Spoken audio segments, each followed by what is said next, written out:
তাহলে ইমাম হাসান হুসাইন যদি জান্নাতের সর্দার হয়, লিডার হয়, ইমাম হয়, তার পাওয়ার কম না বেশি?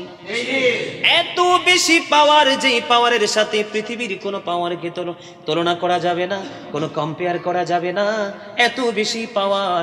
তারপরেও বন্ধু কারবালার ময়দানে ফুরাত নদীর পানি তাদের নসিবে জুটিনি। রৌদ্র এত বেশি তীব্রতা ছিল বন্ধু, এত বেশি প্রবল ছিল রে, ওই রৌদ্র সহ্য করার মতো না। তারপরেও তারা সত্যের জন্য লড়াই করে জীবন দিয়ে দিয়েছে। আর জোরে বলেন সুবহানাল্লাহ। ইমাম হুসাইনের শহীদ দিয়ে আমরা একটা শিক্ষা নিতে পেরেছি, জীবন চলে যাবে যাবে, জীবনের দৌলত চলে যাবে যাবে, সব কিছু প্রস্তুত করে দিয়ে দিব, তারপরেও বন্ধু অন্যায়ের কাছে মাথা নত করব না। ঠিক কিনা বলেন? মাথা নত কি করব? আপনারা জানেন না, সাদেক ভাই একটু আগে তিনি বলেছেন সংক্ষিপ্ত আকারে, ইয়াজিদ ইজ ক্যারেক্টারলেস। কি চরিত্রহীন ছিল ইয়াজিদ। আপনারা জানেন না সত্য মিথ্যার লড়াই, সত্য মিথ্যার পার্থক্য। ইয়াজিদের উপদেষ্টা যিনি ছিলেন, যার নাম ছিল শারজুন বিন মানসুর রমি, যিনি ছিলেন বন্ধু একজন ইহুদি। মন দিয়ে শোনেন, আল্লাহ রাব্বুল আলামিন পবিত্র কালামুল্লাহ শরীফে বেঈমান কাফির সম্পর্কে তথ্য দিয়েছেন, ইন্নাল কাফিরিনা কানু লাকুম আদুওয়াম মুবিনা। বেঈমান কাফির মুশরিকরা ঈমানদারদের প্রকাশ্য শত্রু। আল্লাহ রাব্বুল আলামিন বলে দিয়েছেন, ইয়াজিদ কোনোদিন মসজিদ ভাঙে নাই, ইয়াজিদ কোনোদিন মাদ্রাসা ভাঙে নাই, ইয়াজিদ কোনোদিন ইসলামের ওপেনলি বিরোধিতাও করেনি। মুখে ছিল ইসলামের কথা আর অন্তরে ছিল ইসলামকে গলা টিপে হত্যা করার পায়তারা। এটার নামই হলো ইয়াজিদিয়াত।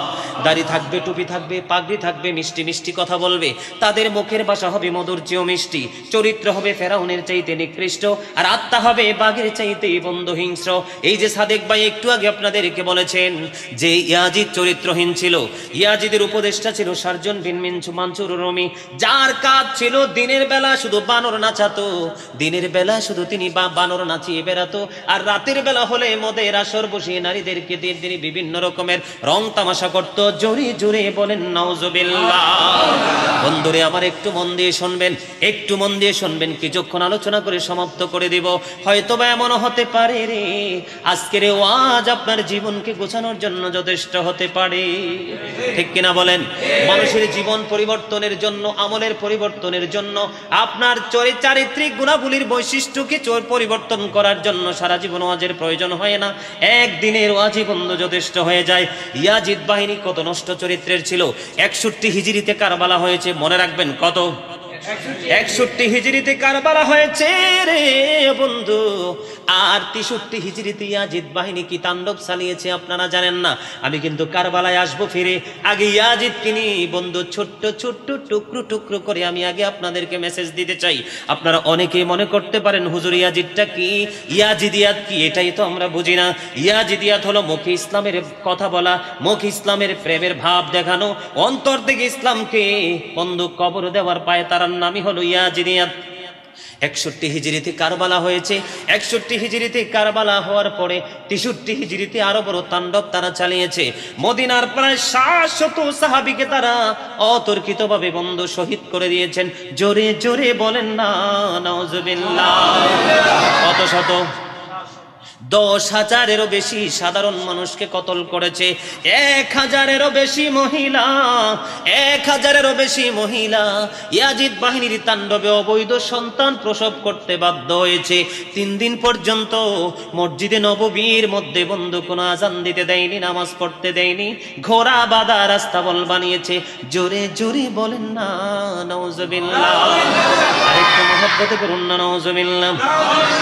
বন্ধুরে আমার, আবু বকর সিদ্দিক, ওমর, বন্ধু তাদের জামানায় যে এভাবে দিন সম্পর্কে মানুষকে তথ্য দেওয়া হতো, দিন সম্পর্কে মানুষকে বোঝানো হতো, এই সিস্টেমকে পাল্টেছে বন্ধু হযরত উসমান রাদিয়াল্লাহু তাআলা আনহু জামানা থেকে ইসলামের মধ্যে বন্ধু ফাটল সৃষ্টি হতে শুরু করলো।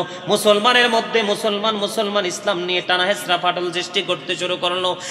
ওখান থেকে শুরু হয়ে বন্ধু আমির মুয়াবিয়া পর্যন্ত চলে গেছে রে। আমির মুয়াবিয়া পর্যন্ত যখন চলে গেল, আমির মুয়াবিয়া তারপরে তার সন্তানকে ধর্মীয় নেতা হিসাবে সিলেক্ট করার জন্য যখন মরিয়া হয়ে গেল, মানুষ তাকে পরামর্শ দিল, সেই তত্ত্ব অনুযায়ী কাজ করলো। কিন্তু সত্যিকার অর্থে নবীর প্রেমিক যারা, ইসলাম প্রেমিক যারা, তারা গৌর বিরোধিতা বন্ধ করেছেন। আর এই বিরোধিতা করতে করতেই বন্ধু এই 61 হিজরিতে কারবালা হয়েছে। জুরি জুরি বলেন না নাউজুবিল্লাহ। আরেকটু মহব্বতে বলুন নাউজুবিল্লাহ। ইমাম হুসাইন রাদিয়াল্লাহু তাআলা আনহু সম্পর্কে আপনাদেরকে তথ্য দিতে গিয়ে ইয়াজিদের জীবনীতে একটু ঢুকলাম, তার চরিত্র সম্পর্কে একটু বললাম। সময় পাইলে সামনে আরেকটু শোনাবো। তবে ইমাম হুসাইন রাদিয়াল্লাহু তাআলা আনহুর ফজিলত এবং বরকত নিয়ে একটু আলোচনা করে আমি সামনের দিকে আগাবো। বন্ধুরে আমার, ইমাম হুসাইন রাদিয়াল্লাহু তাআলা আনহু কারবালার ময়দানে শহীদ হবে, এই তত্ত্ব কিন্তু ইমাম হুসাইন রাদিয়াল্লাহু তাআলা আনহু পৃথিবীতে আসার আগেই আমার নবী পৃথিবীকে জানিয়ে দিয়েছেন। এখানে এই কারবালার ওয়াজের সাথে আরেকটা তথ্য কিন্তু সম্পৃক্ত আছে, উম্মুল ফজল বিনতে হারিস রাদিয়াল্লাহু তাআলা আনহা থেকে বর্ণিত। বন্ধুরে আমার, তিনি কি করলেন, একদিন স্বপ্ন যোগে, হাদিস শরীফের মধ্যে এসেছে, তিনি একদিন স্বপ্ন যোগে দেখলেন, তিনি একদিন স্বপ্ন যোগে দেখলেন, মন দিয়ে শোনেন। তিনি স্বপ্নে দেখলেন রাসূল সাল্লাল্লাহু আলাইহি সাল্লাম প্রিয় নবীর শরীর মোবারক থেকে এক টুকরো গোশত কেটে যেন ওনার হাতে তুলে দেওয়া হয়েছে। উনি কি করলেন, স্বপ্ন যখন দেখলেন, দেখে এবার নবীর কাছে চলে গেলেন। নবীর কাছে চলে গিয়ে বললেন, ইয়া রাসূলুল্লাহ, ইয়া হাবিবাল্লাহ, নবী গো, আমি একটা খারাপ স্বপ্ন দেখেছি। গো, খারাপ স্বপ্নটা কি বলো? ইয়া রাসূলুল্লাহ, ইয়া হাবিবাল্লাহ, নবী, নবী গো, আমার স্বপ্নটা হলো গো, আমি স্বপ্নে দেখেছি আপনার শরীর থেকে এক টুকরো গোশত কেটে আমার হাতের মধ্যে রাখা হয়েছে। এবার আমার নবী একটা সেকেন্ড দেরি করলেন না, একটা মুহূর্ত নবী দেরি করলেন না, এবার তাকে জানিয়ে দিলেন, তোমার এই স্বপ্নটা কখনোই খারাপ নয়, তোমার এই স্বপ্নটা কখনোই গো বন্ধু খারাপ নয়। কয় স্বপ্নটা কি গো নবী? তার মানে হলো আমার কন্যা ফাতেমা, মা খাতুনে জান্নাত ফাতেমার কথা নবী বলতেছেন। ফাতেমা একটা সন্তান প্রসব করবে, আর এই সন্তানকে তোমার কোলে তুলে দেওয়া হবে। তিনি স্বপ্ন দেখেছেন, গোশত কেটে ওনার হাতে তুলে দিয়েছেন, কিন্তু নবী বলতেছেন এটা গোশত নয়, গোশত নয়, ফাতেমার উদর থেকে সন্তান পৃথিবীতে আসবে, সন্তান প্রসব করবে, এই সন্তান তোমার হাতে তুলে দেওয়া হবে। হাদিস শরীফের মধ্যে এসেছেন, নবী যেমনি করে বন্ধু বলেছেন তেমনি করে মা খাতুনে জান্নাত ফাতেমা ইমাম হুসাইন রাদিয়াল্লাহু তাআলা আনহুকে প্রসব করলেন। যখন প্রসব হলো, ওনার হাতের মধ্যে তুলে দেওয়া হলো। হাদিস শরীফের ভাষা অনুযায়ী বন্ধু কথা বলতেছে, তখন তিনি আমার নবীর কোলে নিয়ে তুলে দিলেন। নবীর কোলে যখন তুলে দিল, হঠাৎ করে আমার নবীর দৃষ্টি অন্যদিকে চলে গেল। অন্যদিকে যখন চলে গেল আমার নবীর দৃষ্টি, তখন ওই উম্মুল ফজল বিনতে হারিস, তার নজর ছিল অন্যদিকে। হঠাৎ করে আমার নবীর দিকে নজর দিয়ে চায়া দেখলেন আমার নবীর দুই চোখ মোবারক বেয়ে পানি মোবারক পড়ছে। জোরে জোরে বলুন না আল্লাহু আকবার। আমার নবীর চক্ষু মোবারক দিয়ে যখন পানি মোবারক পড়তেছে, পানি মোবারক পড়তে দেখে বন্ধু এবার তাকে প্রশ্ন করলো, ইয়া রাসূলুল্লাহ, ইয়া হাবিবাল্লাহ, নবী গো, আপনার চক্ষু মোবারক থেকে কেন গো পানি বিসর্জন দিচ্ছেন? এবার আমার নবী উত্তর দিয়ে দিলেন, আমার চোখের পানি আসার কারণ হলো জিবরাইল এসে আমাকে খবর দিয়েছেন আমার উম্মত আমার এই কলিজার টুকরাকে কতল করে ফেলবে। জোরে জোরে বলেন না আল্লাহু আকবার। একবার বলুন সুবহানাল্লাহ, আরেকটু মহব্বতে বলুন না সুবহানাল্লাহ। বন্ধুরে আবার বুঝতে পারছেন কিনা? কথা বলেন না কেন? এদিক দিয়ে বন্ধু উম্মে সালমা রাদিয়াল্লাহু তাআলা আনহাকে আমার নবী একটু মাটি দিলেন। মাটি দিয়ে বললেন, উম্মে সালমা, এই মাটি তুমি যত্ন করে রেখে দাও, যখন তুমি দেখবে এই মাটি রক্তে লাল লাল হয়ে গেছে, তখন তুমি মনে করবা আমার কলিজার টুকরা শহীদ হয়ে গেছে। আমি এটা কেন বলেছি জানেন? একদিকে নবী ওই হাদিস শরীফ থেকে ইমাম হুসাইনের শহীদের সংবাদ দিয়েছেন, আরেকদিকে উম্মে সালমা রাদিয়াল্লাহু তাআলা আনহার কাছে মাটি দিয়েছেন। এই মাটি সত্যি সত্যি ইমাম হুসাইন রাদিয়াল্লাহু তাআলা আনহুর শহীদের সময় বন্ধু শহীদের দিনে লাল হয়ে গেছে। জোরে জোরে বলেন না আল্লাহু আকবার, আরো জোরে বলেন একবার সুবহানাল্লাহ। বন্ধুরে আমার, এই যে ইমাম হুসাইন শহীদ হবে সেই বার্তা কিন্তু আমার নবী জানিয়ে দিয়েছে। আজকে যারা নবীর সাথে বিদ্বেষ আছে, নবীকে নিয়ে বিভিন্ন রকমের বিরূপ মন্তব্য করে, তারা দেখবেন নবী গায়েবের খবর জানে, এটা তারা বিশ্বাস করতে চায় না। কথা বলেন না কেন? চায় চায় অনেকে আছে না, কয় গায়েবের মালিক তো আল্লাহ। আরে আল্লাহ তো গায়েবের মালিক, ঠিক আছে, নবী শব্দের অর্থই হচ্ছে অদৃশ্যের সংবাদদাতা, ঠিক কিনা বলেন? তাহলে উনি যদি গায়েবের খবর না জানে তাহলে আমাদেরকে দিবে কোত্থেকে? তাহলে এখানে কিন্তু একটা জিনিস স্পষ্ট যে আমার নবী ইমাম হুসাইন রাদিয়াল্লাহু তাআলা আনহু পৃথিবীতে আসার আগেই কিন্তু আমার নবী জানতেন ইমাম হুসাইন পৃথিবীতে আসবে এবং শাহাদাত বরণ করবে, ঠিক কিনা বলেন? বন্ধুরে আমার, একক যুদ্ধ হলো, একের পর এক ধীরে ধীরে ওই কারবালার যে সম্ভাবনাময় সিস্টেম ধীরে ধীরে তারা আগাইতে থাকলো। আগাইতে এমন একটা পর্যায়ে গেল বন্ধু, একবারে ফাইনাল সিদ্ধান্তে চলে গেল যে ইমাম হুসাইনের কাছে কুফা থেকে 150 চিঠি এসেছে। কতশো? 150 চিঠি এসেছে ইমাম হুসাইন রাদিয়াল্লাহু তাআলা আনহুর কাছে। ইমাম হুসাইন রাদিয়াল্লাহু তাআলা আনহুর কাছে যখন চিঠি আসলো, ইমাম হুসাইন রাদিয়াল্লাহু তাআলা আনহু তিনি কি করলেন? মুসলিম বিন আকিলকে কুফায় পাঠিয়ে দিলেন। মুসলিম বিন আকিল কুফায় চলে গেল। কুফায় গিয়ে খুব অল্প সময়ের মধ্যে 18,000-এরও বেশি মানুষকে ইমাম হুসাইনের পক্ষে বন্ধু বায়াত করিয়েছে। আর জোরে সুবহানাল্লাহ। ইমাম হুসাইনের পক্ষে যখন বায়াত করলো, এদিক দিয়ে কিন্তু ইয়াজিদ বাহিনীর তাণ্ডব কিন্তু অনেক লম্বা, আমি সেই দিকে যাচ্ছি না। শুধু তাদের যে নির্মমতা, তাদের যে নিষ্ঠুরতা, আহলে বাইতের প্রতি যে তাদের বন্ধু নিকৃষ্ট আচরণ, সেই দিকটা শুধু আমি একটু তুলে ধরবো আপনাদের সামনে। এমনিতে 1 ঘন্টার কাছাকাছি হয়ে গেছে বন্ধুরে আমার। তখন কি করলেন? মুসলিম বিন আকিল যখন ইমাম হুসাইনের পক্ষে সত্যের পথে যখন বায়াত করানো শুরু করলেন, এই দিক দিয়ে ইবনে জিয়াদের কাছে তথ্য চলে গেল। ইবনে জিয়াদ গুপ্তচর লাগিয়ে দিলেন মুসলিম বিন আকিলের তথ্য বের করার জন্য। আবার এই দিক দিয়ে মুসলিম বিন আকিল কি করলেন? ইমাম হুসাইনকে কুফায় আসার জন্য আমন্ত্রণ দিয়ে দিয়েছেন। কারণ পরিবেশটা যখন তিনি দেখেছেন অনুকূলে, কিন্তু এই অনুকূলে থাকা অবস্থায় ইবনে জিয়াদের কাছে যখন খবর চলে গেল, ইবনে জিয়াদ কিন্তু এমন একটা পরিবেশ তৈরি করেছে বন্ধু, পুরো অবস্থাটা প্রতিকূলে চলে যাচ্ছে। জোরে জোরে বলেন একবার নাউজুবিল্লাহ। আর একটু মহাব্বতে বলুন না। সুশৃঙ্খল অনুকূল অবস্থাকে প্রতিকূলে নেওয়ার মতো এমন আমাদের সমাজে লোক আছে না নাই? কথা কয় না কেন? এমন লোক আমাদের সমাজের মধ্যে আছে না নাই? দেখবেন মসজিদ কত সুন্দর, ইমাম সাহেব বয়ান করতেছে, মুসল্লিরা শুনতেছে, 90 ইয়াজিদের গোষ্ঠী এসে ফিতনা লাগিয়ে দিচ্ছে। এরকম আছে না নাই? এটা কিন্তু তখন থেকে বন্ধু শুরু হয়েছে, নবী থেকে ধীরে ধীরে বন্ধু 61 হিজরি থেকে আজ পর্যন্ত এটা আমাদের মাঝে চলে এসেছে। এই টেকনিক কিন্তু তারা ওখান থেকে নিয়ে এসেছে। এখন দেখবেন বিরিয়ানি খাওয়াবে, আপনার তাকে প্রয়োজনে 500 টাকা দিবে, প্রয়োজনে তাকে 1000 টাকা দিবে। বিভিন্ন রকমের টেকনিক অবলম্বন করে সত্যটাকে বিভ্রান্ত করে মিথ্যাকে প্রতিষ্ঠিত করার চেষ্টা করবে। এটা ওখান থেকে এসেছে। মাত্র 3000 দিরহামের বিনিময় মুসলিম বিন উজ্জার মাধ্যমে মুসলিম বিন আকিলের সন্ধান বন্ধু পেয়ে গেছে। এদিক দিয়ে ইমাম হুসাইন রাদিয়াল্লাহু তাআলা আনহু কারবালার দিকে, কুফার দিকে বন্ধু রওনা দিয়ে দিয়েছে। ওই দিক দিয়ে বন্ধু মুসলিম বিন আকিলের অবস্থা খারাপ হয়ে গেছে। তারপরে ইয়াজিদ বাহিনী কি করলেন? এখান থেকে তাকে ধরলেন, আটকালেন। ধরার পরে, আটকানোর পরে এবার কি করলেন? ইবনে জিয়াদের ছাদের উপর থেকে তাকে হত্যা করে নিচে ফেলে দিয়েছেন। এই দিক দিয়ে কিন্তু এত প্রতিকূল অবস্থা ইমাম হুসাইনের কাছে তথ্য যায় না। পরক্ষণে তথ্য যখন ইমাম হুসাইন পেয়েছেন, ইমাম হুসাইন কিন্তু তিনি পিছপা হয় নাই। তিনি বলেছেন সত্যের সন্ধানে বের হয়েছে, সত্যকে প্রতিষ্ঠিত করার জন্য যুদ্ধে নেমেছি, এখান থেকে কখনোই পিছপা হওয়া যাবে না। জোরে জোরে বলেন না সুবহানাল্লাহ। আমাদের দেশে কিন্তু কয়টা টাকা দিলে, কিছু সুবিধা দিলে কিন্তু ইমাম সাহেবের এগেইনস্টে দাঁড়িয়ে যায়, ঠিক না বেঠি? অথচ ইসলাম 5%ও বুঝে না, আছে না নাই? এগুলো কিন্তু ইয়াজিদ বাহিনীর কাজ। এই টিপস গুলো কিন্তু মনে রাখতে হবে আমাদেরকে। এই ছোট্ট ছোট্ট ক্ষুদ্র ক্ষুদ্র জিনিস থেকে কিন্তু বিশাল এক সমস্যার তৈরি হয়। এই সমস্যা সৃষ্টি করার জন্য, উৎপত্তি করার জন্য টেকনিক তারা ইয়াজিদ বাহিনী থেকে নিয়ে এসেছে।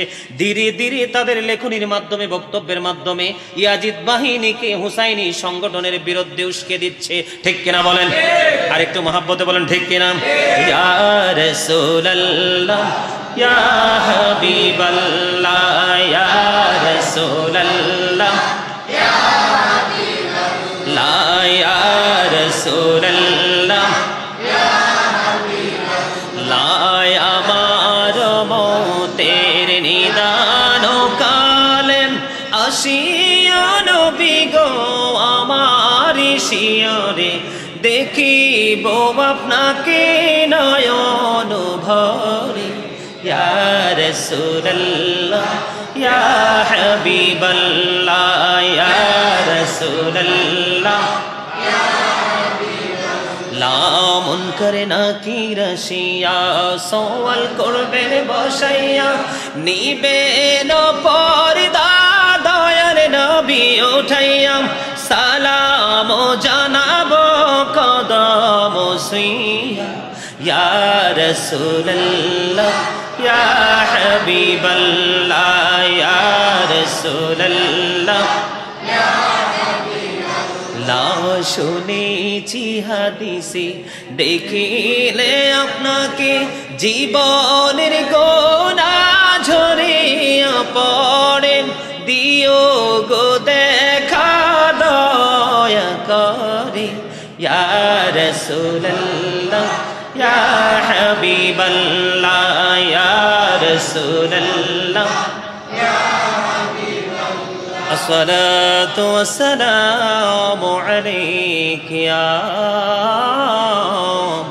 رسول الله আলহামদুলিল্লাহ বলেন কিও আপনাদের কাছে আলোচনা ভালো লাগে না? না লাগে তো ভালো লাগলে আলহামদুলিল্লাহ দিয়ে একবারে লবণ শূন্য খাবারের মতো হইছে, ঠিক কিনা বলেন? গোটা পৃথিবীতে যত উন্নত কোয়ালিটির মশলা আছে আপনি গোস্তে ইউজ করলেন, গোস্ত রান্না করার জন্য আপনি কি করলেন? ব্যবহার করলেন। এখন আপনার গৃহিণী যদি রান্না করতে গিয়ে যদি লবণ দিতে ভুলে যায় তাইলে কি আর খাবার মজা লাগবে? কথা বলেন, লবণ ছাড়া খাবার স্বাদ হয়?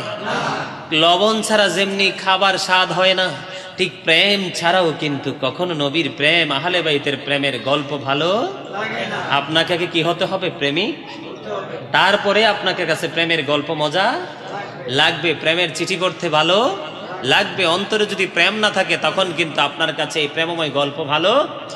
আপনারা যদি বিরক্ত হন, আল্লাহ রাসূলের হাদিস থেকে প্রমাণ, মুসল্লিরা ওয়াজ শুনতে না চাইলে 1 মিনিটও ওয়াজ করার কোনো বৈধতা। আপনারা কি শুনতে চান? আমি এই কারণে বিভিন্ন দিক থেকে একটু টাচ দিয়ে দিয়ে আমি কিন্তু মূল জায়গায় চলে আসছি। কারবালার যে মর্মান্তিক অধ্যায়, সে অধ্যায় চলে ঢুকতেছি, কিছুক্ষণের মধ্যে আমি গুছিয়ে ফেলবো। সম্মানিত উপস্থিতি, قال رسول الله صلى الله عليه وسلم فاطمة سيدة نساء أهل الجنة متفق عليه।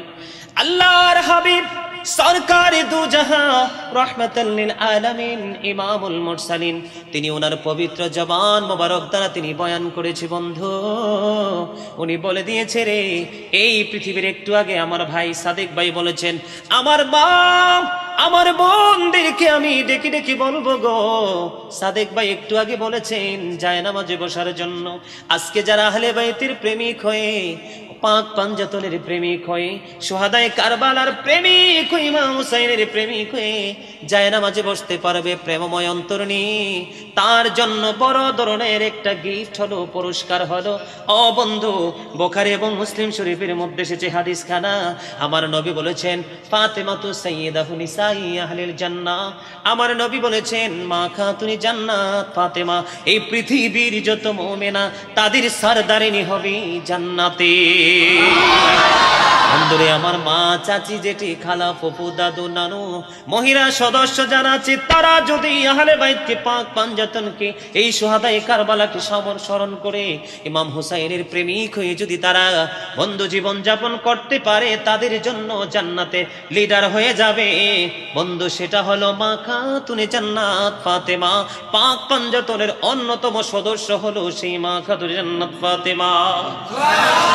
বন্ধুরে আমার, তারপরে বলতে হবে ইমাম হাসান হুসাইন রাদিয়াল্লাহু তাআলা আনহুর কথা, ঠিক কিনা বলেন? قال رسول الله صلى الله عليه وسلم الحسن والحسين سيد شباب اهل الجنه। আল্লাহর হাবিব সরকারে দো জাহান ওনার পবিত্র জবান মোবারক দিয়ে তিনি বর্ণনা করেছেন, ও বন্ধু, Imam Hasan and Husain are the leader of younger people in Jannah. রে যুবকের দল, এই মৌলভীপাড়ার, এই পুরাতন মৌলভীপাড়ার প্রত্যেকটা যুবককে ডেকে ডেকে বলছি রে, আল্লাহর হাবিব তিনি এই সুন্দর খবর দিয়ে দিয়েছেন, এই নিউজ আমাদেরকে দিয়ে দিয়েছে, যেই যুবক ইমাম হাসান হুসাইনের সাথে প্রেমের ডুরি লাগাইতে পেরেছো, আজকে ঘর ছেড়ে জান্নাতের বাগানে আসতে পেরেছো, ফেসবুক টুইটার ইনস্টাগ্রাম ছেড়ে তোমরা যারা জান্নাতের বাগানে আসতে পেরেছো, ইমাম হাসান হুসাইনের প্রেমিক হয়ে, তাদের জন্য নবী তথ্য দিয়েছেন, যারা ইমাম হুসাইনের প্রেমিক ওই প্রত্যেকটা যুবকের ইমাম হবে, লিডার হবে ইমাম হাসান হুসাইন, দুই ভাই জান্নাতে। বিশ্বাস আছে না নাই? 100% না 50%? 100% কার কার আছে? হাত তো উঠানো স্লো, অনেকে উঠাইছে তো না, সোজা করে তোলেন। আরে ভাই হাতে কি সমস্যা আছে নাকি? আমি তো বলতে বলতে তুলে ফেলছি, হাত নামান, মারহাবা বলেন। এই যে আপনাদের খতিব সাবনা সাদেক ভাই, আমাদের মুরব্বী, উনি কিন্তু সবার আগে হাত তুলে ফেলছে। ওনার চাইতে কি আপনারা দামি নাকি? কথা কন না কেন? ওমা এটা কি বলতে ডরা? একজন আলেমের চাইতে কখনো কি সাধারণ মানুষ দামি হতে পারে? একজন আলেম ঘুমাবে, সাধারণ মানুষ সারা রাত্র ঘুমাবে, তারপর ওই আলেমের ঘুমই উত্তম। একটা সেকেন্ড দেরি করে নাই, একটা উঠাই নাই, দুইটা তুলছে। কয়টা? আর আমি বানাইয়ে বলি নাই, আমি বানাইয়ে বলি নাই। আল্লাহ রাব্বুল আলামিন বলেছেন, join with my dear people, come to my paradise. আল্লাহ বলেছেন, ফাদখুলি ফি ইবাদি ওয়াদখুলি জান্নাতি, আমার প্রিয় লোকেদের সাথে যুক্ত হও আর আমার জান্নাতে চলে আসো। Behold, verily the friends of Allah have nothing to fear or to regret. We are your protecting friends in the life of the world and in the hereafter. জোরে জোরে বলেন সুবহানাল্লাহ। কথা মন দিয়ে শোনেন আর মাথায় ঢুকান। কথা কি বুঝতে পারছেন? আমরা কি তাদের সাথে প্রেমকে 100% রাখবো নাকি 50% রাখবো? কথা বলেন। আপনি রাখেন বা না রাখেন সেটা আপনার ব্যক্তিগত ইখতিয়ার, কিন্তু আমার দায়িত্ব হচ্ছে আপনাকে উপদেশ দেওয়া। কি করা? আপনাদেরকে দিনের সন্ধান দেওয়া, ঠিক কিনা বলেন? আরো জোরে। আমি কিন্তু আমার আলোচনা নিয়ে সামনের দিকে এগিয়ে যেতে চাই। আপনারা কি সব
শোনেন, এই যে এতক্ষণ জিকির করছি, আমার চাইতে বড় হুজুর আমার পাশে বসে রয়েছে। আমি ওয়াজ করার পর ওনাকে জিজ্ঞেস করে যদি মানে উল্টা পাল্টা বলে থাকি আর কি, এই যে আপনারা যখন এটা কিন্তু জান্নাতের বাগান, কি আপনারা যে জান্নাতের বাগানে এসেছেন, এই যে জিকির করেছেন, এই জিকিরটা কি জানেন? জান্নাতি বাগান, জান্নাতের বাগানের ফল খাওয়া। জান্নাতি জিকির করিনি, আমরা ফল খেয়েছি। বন্ধুরে আমার বলতেছিলাম, গভীর মনোযোগ।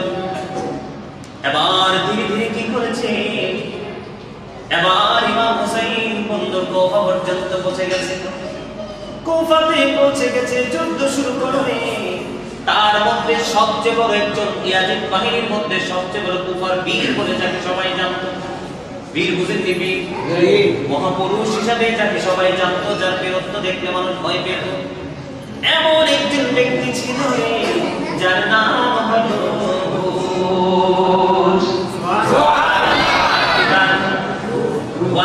শুধু কান্দি শুনলে হবে না, বন্ধ বুঝতে হবে, কারণ একদিন আমাদের জন্য পরীক্ষার ব্যবস্থা আছে। একদিন কিন্তু আমাদেরকে কাজ করায় দাঁড়াতে হবে। পরীক্ষা মানে কি বুঝতে পারছেন? পরীক্ষা মানে আমি আপনাদেরকে ক্লিয়ার করে দিই, তারপরে আমি আবার আলোচনায় আবার আসবো। পরীক্ষা মানে হলো ইন্নামা শরফিকানা সাদিকনা সিজিং অফ আল্লাহ ইজ ডিফিকাল্ট। আল্লাহর পাকড়াও বড় কঠিন, ধরা খুবই শক্ত। সাথে ভাই আসেনি আল্লাহর ধরা কি খুবই কঠিন। ও বন্ধু, আল্লাহ ধরবি খুবই শক্ত হবে। তারপরে কি বলেছেন? ধরার পরে আল্লাহ কি করবে? ইন্নাল্লাহা সারিউল হিসাব। আল্লাহ রাব্বুল আলামিন বলেছেন বন্ধু, আল্লাহ is going to take account. আল্লাহ হিসাব গ্রহণে অত্যন্ত তৎপর। আল্লাহ ধরার পরে আপনার আমার কাছ থেকে বন্ধু চুপি চুপি হিসাব নেবে। হিসাব নেওয়ার পরে যদি বন্ধু হেরে যায় রে, তারপরেরটা হলো ইন্নাল্লাহা শাদীদুল ইকাব। আল্লাহ রাব্বুল আলামিন সাজাও দেবে খুব কঠিন ভাবে। আল্লাহ রাব্বুল আলামিন আল্লাহ পানিশমেন্ট ইজ সিভিয়ার। ঠিক কিনা বলেন? তো বন্ধু শুনুন, আল্লাহ ধরবে খুবই শক্ত ভাবে, হিসাব নেবে খুব শক্ত ভাবে, সাজাও দেবে খুব কঠিন ভাবে রে বন্ধু। কি হবে রে উপায়? সেদিন কি করব বন্ধু আমরা? আল্লাহ রাব্বুল আলামিন আরো বলে দিয়েছেন বন্ধু, এই দুনিয়াতে কিন্তু 500 টাকা দিয়ে, কিছু টাকা দিয়ে, কিছু হাদিয়া দিয়ে বন্ধু জোর করে ওয়াল তোলা যায়। সাথে ভাই ঠিক না? ঠিক কি করা যায়? আমার বাবা আছে, খালু আছে, চাচা আছে বন্ধু, हमसे প্রশ্ন হে ঠিক কিনা? এরকম মনে হয় না? আরে ভাই কথা শুনেন না, মনে হয় কি টাকা দিয়ে কি করা যায়? বাউন্ডারি তোলাও যায়, বাউন্ডারি আবার ভাঙাও যায়। 1 ঘন্টা জায়গা বন্ধু দখল করা যায়। ও বন্ধু, একজনের পছন্দের জিনিস নিয়ে গ্রহণ করা যায় ক্ষমতা দিয়ে, কিন্তু পরকাল একেবারে ব্যতিক্রম। আল্লাহ বলেছেন ধরবি কি শক্তভাবে, হিসাব নিবি খুব শক্তভাবে, শাস্তিও দিবি খুব কঠিন ভাবে। তারপরেরটা বড় ভয়ঙ্কর। এই দুনিয়াতে বন্ধু কোনো না কোনো রাস্তা খুঁজে বের করা যায়, পিছনের দেয়াল দিয়ে বন্ধু বের করা যায়, আলাদাভাবে দরজা কাটা যায়, কিন্তু মরার পরে তোমাদের আর কোনো সুযোগ নাই। হাদিস শরীফের মধ্যে সে আল্লাহর হাবিব বলেছেন, আল কদারু জাতুম মির রিয়াদিল জান্নাতি আও উফরাতুম মিন হুফারিন সরকারে দো জাহাদিনে জানিয়ে দিয়েছেন কবরটা জান্নাতের একটা টুকরা হবে, জাহান্নামের একটা গর্ত হবে। ও বন্ধু, যারা বিচার দিতে বন্ধু হিসাব দিতে হেরে যাবে, তাদের জন্য হলো সবচেয়ে বড় ভয়ঙ্কর তথ্য। আল্লাহ বলেছেন সেখানে আর তুমি মরতে পারবে না, লা ইয়ামুত, মরার কোনো সুযোগ নাই। পিপল উইল নট ডাই, সেদিন মানুষ মরতে পারবে না। ফিহা ওয়ালা ইয়াহিয়া, সেদিন মানুষ বাঁচতে পারবে না। People will not be able to live, দেখবে সেদিন মানুষ বাঁচতেও পারবে না। আল্লাহ বলেছেন সূরা ইনফিতরের মধ্যে, ওয়া হুম আন নাবি গায়িবিন। আল্লাহ রাব্বুল আলামিন বলেছেন people will not be able to escape that day. মানুষ বাঁচতেও পারবে না, মরতেও পারবে না, পালাইতেও বন্ধু পারবে না। সেদিন উপায় কি হবে রে? আমি আজকে বলবো, তোমরা দুনিয়ার গরিব হও, কোনো দুঃখ নাই, দুনিয়ার ভিক্ষুক হও, কোনো দুঃখ নাই, কিন্তু পরকালের ভিক্ষুক হইও না। এই জীবন বন্ধু ধ্বংসস্তূপে পরিণত হয়ে যাবে। এখনো সময় আছে, বুঝে নাও। ও বন্ধু, হযরত আবু হুরায়রা রাদিয়াল্লাহু তাআলা থেকে হাদিস বর্ণিত, আল্লাহর হাবিব সরকারে দু জাহান তিনি জানিয়ে দিয়েছে জাহান্নামের আগুনটাকে এক এক করে 3000 বছর উত্তপ্ত করে আল্লাহ প্রস্তুত রেখেছে বন্ধু। 1000 বছর তাপ দিয়েছে, আগুনের রং হয়ে গেছে বন্ধু লাল, তারপর হয়েছে কালো, তারপর হয়েছে বন্ধু সাদা, এখন বর্তমানে বন্ধু কালো হিসাবে রূপান্তরিত আছে আমাদের জন্য বরাদ্দ। এক এক করে 3000 বছর আগুনকে উত্তপ্ত করে রেখেছে। বাঁচতেও পারবো না, মরতেও পারবো না, পালাইতেও পারবো না। জোরে জোরে বলেন নাউযুবিল্লাহ। পরিস্থিতি আসার আগে আমাদের নিজেদেরকে শুধরাইতে হবে। আর শুধরাইতে হলে নবী এবং নবীর আহলে বাইতের আদর্শে নিজেদের জীবন আদর্শ হিসাবে গড়ে তুলতে হবে। ঠিক কিনা বলেন? ইমাম হুসাইন সত্যের জন্য নেমেছে, কিসের জন্য? সত্যকে উন্মোচন করার জন্য, সবার সামনে ওপেন করার জন্য তিনি নেমেছে। শুনেছে কুফার অবস্থা ভালো না, 150 চিঠি দেওয়ার পরেও তারা বন্ধু হয়েছে ইমাম হুসাইনের পিছনে নামাজ পড়ার পরেও ইমাম হুসাইনকে কতল করার জন্য তারা প্রস্তুতি নিয়েছে। ওই কুফার বীর ছিলেন বন্ধু হুর। হঠাৎ করে হুর দাঁড়িয়ে গেল। হুরকে বলা হলো, হুর তিনি কি বলতেছেন? হঠাৎ করে তিনি দাঁড়িয়ে গেলেন। দাঁড়িয়ে ইমাম হুসাইন রাদিয়াল্লাহু তাআলা প্রশ্ন করেন। তার আশেপাশে অনেক ঘটনা আছে, কিন্তু আমি মোর পয়েন্ট তুলে ধরতে চাই আপনাদের সামনে। হুর এবার ইমাম হুসাইনকে ডেকে ডেকে বলল, ও আলী মুকাম, আপনার কাছ থেকে আমি জানতে চাই, শুনতে চাই, আমি যদি এই মুহূর্তে আল্লাহ রাব্বুল আলামিনের কাছে তওবা করি, তাহলে আমার তওবা আল্লাহর দরবারে কবুল হবে কিনা? যেই ব্যক্তিটা ইমাম হুসাইনকে পাহারা দিয়ে কুফা পর্যন্ত নিয়ে এসেছে হত্যা করার জন্য, শহীদ করার জন্য, কুফার বীর হিসাবে যাকে বন্ধু নিয়োগ করা হয়েছিল তার নাম হুর।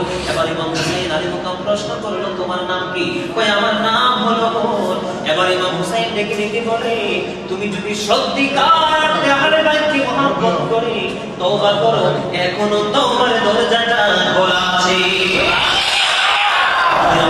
ও বন্ধু, কিছু সময়ের পরে কিন্তু ইমাম হুসাইন শহীদ হয়ে যাবে। এমন মুহূর্তে আজিব বাহিনীর সবচেয়ে বড় বীর, যিনি পাহারা দিয়ে বন্ধু কুফা পর্যন্ত নিয়ে এসেছে, তিনি ইমাম হুসাইনের প্রেমে পড়ে তিনি পাগল হয়ে তিনি কি করলেন? ইমাম হুসাইনের প্রেমে পাগল হয়ে তিনি তওবা করলেন। ওই ইমাম হুসাইন কাফেলার সদস্য হয়ে গেছে। সুবহানাল্লাহ। সবাইকে বলতে চাই, এখান থেকে কেউ যদি মসজিদে আসার আগেও যদি মনে করেন হুসাইনের সম্পর্কে আপনার বিরূপ চিন্তাধারা মন্তব্য থেকে থাকে, এখান থেকে বের হওয়ার পরে যদি আপনি আহলে বাইত প্রেমিক হতে পারেন, আমার বিশ্বাস সারা জীবনের গুনাহ আল্লাহ মাফ করে দিয়ে আল্লাহর প্রিয় বান্দাদের অন্তর্ভুক্ত করে নেবে। ও তওবা করার পরে ইমাম হুসাইন রাদিয়াল্লাহু তাআলা ডাকলেন, তুমি নিচে নেমে আসো।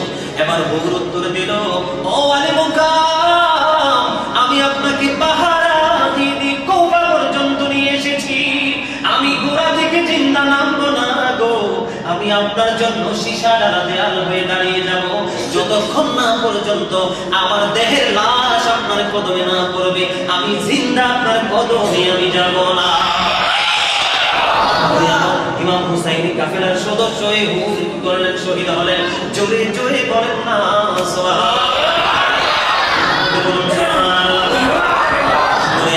এই করতে করতে করতে করতে এবার কি হয়ে গেল? একেবারে যুদ্ধ চূড়ান্ত হয়ে গেল, ফাইনাল হয়ে গেল। আহলে বাইতের নবীর পরিবারের একক যুদ্ধ বন্ধ শুরু হয়ে গেল। শুধু যুদ্ধ যখন শুরু হয়ে গেল, সব মাঝখানের ঘটনা সব বাদ দিয়ে দিলাম। এখানে যখন এসে যাওয়ার পরে সর্বপ্রথম আলী আকবর, এবার আলী আকবর ডেকে ডেকে বলতেছেন, একক যুদ্ধ শুরু হলো, বাবা গো আমাকে তুমি নির্দেশ দাও, আমি সত্য পথের সন্ধানে যেন নিজের জীবন দিয়ে ওই সত্যের সন্ধানীদের অন্তর্ভুক্ত হয়ে যেতে পারি। এবার বন্ধু তিনি কি করলেন? আলী আকবর তিনি কি করলেন? যুদ্ধের জন্য মাঠে নামলেন। এবার কপালে চমকে ইমাম হুসাইন তাকে বিদায় দিয়ে দিলেন। ইয়াজিদ বাহিনীকে ছত্রভঙ্গ করে দিল। ইয়াজিদ বাহিনী কারবালার ময়দানে ধুলাবালি উড়িয়ে দিল। যুদ্ধ করার পরে এবার দৌড়ে চলে এসেছে বাবার কাছে, বাবা গো কলিজা ফেটে যায়, সহ্য করতে পারছি না, একটু পানি দাও। এবার আলী মুকামের কাছে যখন আসলো, হুসাইন রাদিয়াল্লাহু তাআলার কাছে যখন আসলো, এবার হুসাইন ডেকে ডেকে বলল, বাবা গো আমার কাছে তো পানি নাই, 3 দিন পর্যন্ত পানির কোনো ব্যবস্থা নাই, আমি কি করব, কেমন করে পানি দেব? তুমি আমার জিহ্বাটা চষে নাও। কি করলেন হুসাইন রাদিয়াল্লাহু তাআলা? শুষ্ক জিহ্বাটা তিনি বের করে দিলেন। শুষ্ক জিহ্বাটা যখন বের করে দিল, আলী আকবর কি করলেন? শুষ্ক জিহ্বাটা বন্ধ চষে নিলেন। চষতে তারপরে আবার তিনি যুদ্ধের ময়দানে গেলেন। যুদ্ধের ময়দানে গিয়ে তিনি এবার তার বুকের মধ্যে তীর বিঁধল। কোথায়? বুকের মধ্যে যখন তীর বিঁধল, বাবাকে ডাক দিলেন। হুসাইন রাদিয়াল্লাহু তাআলা দৌড়ে চলে গেলেন। দৌড়ে চলে যাওয়ার পরে এবার কি করলেন? যাওয়ার পরে বাবাকে যখন দেখলেন, বাবাকে ডেকে ডেকে বলছে, বাবা গো তুমি আমার বুকে থেকে তুমি তীরটা উঠিয়ে নাও, আমি আজিব বাহিনীর উপর হায়দারি আক্রমণ চালাবো। কিন্তু বন্ধু আর তো যুদ্ধ করার কোনো সুযোগ নেই। আলী আকবরকে কি করলেন? বন্ধু তিনি এখানেই শাহাদাত বরণ করলেন। ইন্না লিল্লাহি ওয়া ইন্না ইলাইহি রাজিউন। এবার কি করলেন? এখানে তিনি শহীদ হয়ে গেলেন। এখানে শহীদ হওয়ার পরে ইমাম হুসাইন রাদিয়াল্লাহু তাআলা আলী আকবরকে নিয়ে যখন বন্ধু তাবুর দিকে রওনা হলেন, আবুর কাছে যখন রেখে দিলেন, এবার কাসিম রাদিয়াল্লাহু তাআলা বের হয়ে গেলেন। যিনি হযরত হাসান রাদিয়াল্লাহু তাআলা আনহুর শাহজাদা, জোরে জোরে বলেন না সুবহানাল্লাহ। চাচা, আপনি আমাকে অনুমতি দিন, আমি যেন ওই দলের সদস্য হয়ে শহীদ হতে পারি। এবার কি করলেন? কথোপকথন হলো, ওনাকে বন্ধু নির্দেশ দিয়ে দিলেন, এবার তিনিও শহীদ হয়ে গেলেন। তারপরে বন্ধু আলী আসগর শহীদ হয়ে গেলেন। জানেন তো ছোট্ট ছিল যে, না কেন ছোট্ট ছিল জানেন কিনা? তিনি শহীদ হয়ে গেলেন। সর্বশেষ এবার হুসাইন রাদিয়াল্লাহু তাআলা আনহু শহীদের পালা। ওনাকে বন্ধু কেউ চতুর্দিক দিকে কিন্তু দাঁড়িয়ে আছে শত্রু বাহিনী, কেউ ওনার দিকে আক্রমণ চালাইবার জন্য একক সাহস কেউ করতেছে না। একটা পর্যায়ে কি করলো? শহীদের জন্য সিদ্ধান্ত হয়ে গেল। এবার তিনি যুদ্ধ যখন শুরু করলেন, যুদ্ধ করতে করতে করতে করতে একটা পর্যায়ে সীমার মুখে বসলো। সীমার এখন তো নামাজের সময়, আমার জীবনের শেষ সময়টা তুমি একটু নামাজে নাও, আমি যেন জীবনের শেষ সময় আপনার কদমে সেজদা দিতে পারি। মানে আমাদের বাংলাদেশের কথা আমি বলছি, আমাদের বাংলাদেশে বন্ধু ব্যবসার অজুহাত ধরে, চাকরির অজুহাত ধরে, বাচ্চার স্কুলের অজুহাত ধরে, বাচ্চার কোচিং এর অজুহাত ধরে, বিভিন্ন অজুহাত ধরে ধরে আমরা নামাজকে ছেড়ে দিচ্ছি। আর ইমাম হুসাইন রাদিয়াল্লাহু তাআলা কিছুক্ষণের মধ্যে তিনি শাহাদাত বরণ করবেন, কিন্তু তিনি আল্লাহর কদমে সেজদা দেওয়া তিনি ছাড়েননি। কিন্তু তিনি আরেকটা শিক্ষা দিয়েছেন, যতই অবস্থা খারাপ, যতই প্রতিকূল অবস্থায় থাকো না কেন, যদি নামাজের সময় হয়, নামাজ কখনোই ছেড়ে দিও না। নামাজ পড়লেন, নামাজের পরে সীমার বসলো। সীমার বসার পরে এবার সীমাকে ডাক দিয়ে বললো, সীমান তোর বুকের জামাটা খোল। কি কর? সীমান তোর বুকের জামাটা খোলে, আমি তোর বুকের অংশ একটু দেখবো। এবার সীমান কি করলেন? বুকের জামা যখন করলেন, খোলার পরে সীমানের বুকের দিকে নজর দিয়ে চাইয়া দেখলো বন্ধু সাদা সাদা শ্বেত চিহ্ন দেখা যায়। শ্বেত চিহ্ন বুঝেননি? এটাকে হাদিস শরীফে কি বলা হয়? দবল রোগ, কুষ্ঠ রোগ। এটাকে দবল রোগ বলা হয়, আবার কেউ কি কুষ্ঠ রোগ বলে। আর বাংলাদেশে আমরা ওই শ্বেত রোগ, কি রোগ কই? আপনারা দেখেন নাই? আমাদের এই মসজিদে তো আমি দেখছি অনেক লোক আছে, আছে আমি দেখি, আমি যখন আসি তখন আমি দেখি এখানে আসে বন্ধুরে আমার। তখন তার বুকের জামা খোলার পরে বন্ধু তার বুকের মধ্যে যখন সে চিহ্ন দেখলো, এবার হুসাইন একটা ডাক দিব, রে শিমন তুই তো সেই বদকিসমত, আমার নানা আমাকে বলেছে, আমি নানার কাছ থেকে সে তথ্য সংগ্রহ করেছি। আমার নানা বলেছে সে চিহ্নের কিছু কুকুর আমার বংশে মুখ লাগাচ্ছে। জোরে জোরে বলেন না নাউজুবিল্লাহ, বলেন সুবহানাল্লাহ, বলেন সুবহানাল্লাহ। নবী তথ্য দিয়েছেন সে চিহ্নের কুকুর কি করছে? নবীর আহলে বাইতের মধ্যে মুখ লাগাচ্ছে। আমি যে শুরুতে একটা হাদিস শরীফ বলছিলাম, মনে আছে নি? বুঝতেন চোখরা? ওই হাদিস শরীফের মধ্যে নবী বলেছেন কি, যে নবীর পরিবার, নবীর আহলে বাইতকে, নবীর উম্মত কি করবে? কতল করবে, শহীদ করবে। এবার বন্ধু কি করলেন? ইমাম হুসাইন রাদিয়াল্লাহু তাআলা উনি কি করলেন? শহীদ করে দিলেন। কি করে দিলেন? শহীদ করে দিলেন। ইন্না লিল্লাহি ওয়া ইন্না ইলাইহি রাজিউন। একটা কারবালার একটি গজল গাইব মনে হচ্ছে, শুনবেন? জি, বাংলা ভাষাতে গাইবেন। ধীরে ধীরে চালাও ছুরি,